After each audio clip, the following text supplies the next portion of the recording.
An analysis of the great speech, The Pleasure of Books.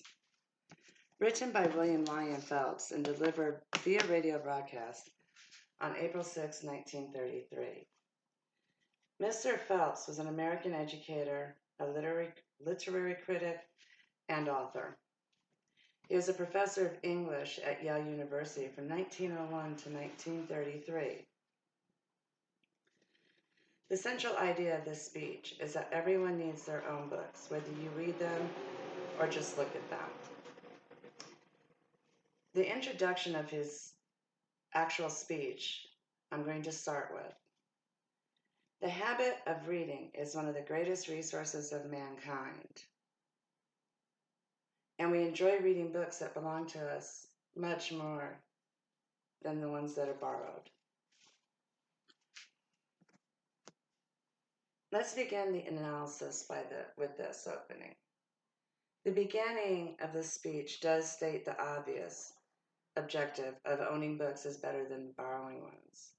He then goes on to explain why it's better to own. You can mark your own books.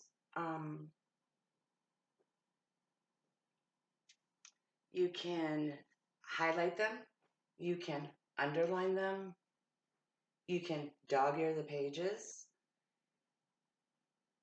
You can decide, oh, you know what? I'm going to finish reading this one, but I'm going to start on this one. That's fine. Because the best part of owning your own books, you don't have to take them back. You don't have to return them.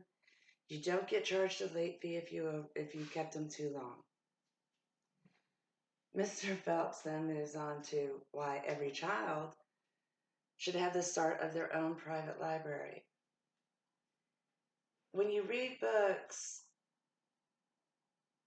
from your childhood, when you begin to read, up to your teenage years, then into your adult life, and you have all these books, and you have them all in your library, which would be bookshelves. You don't want to have them surrounded by glass. You don't want to have them locked up. You want to be able to touch them, to see them at all times. As you get older in life, you go back, you pull out a book. Oh my goodness, I remember reading this book. And you look through it and you see where you put your little footnotes or what you highlighted. Books over time become our friends. They really do. They become a part of us, but a part of our friendship too. We can travel with them. We can go on faraway adventures. We can solve mysteries with them. We can also learn from books. However, you still need to have living, breathing friends. You don't want to become a recluse. You want to have real friends. The only difference between real friends and book friends is book friends are always available.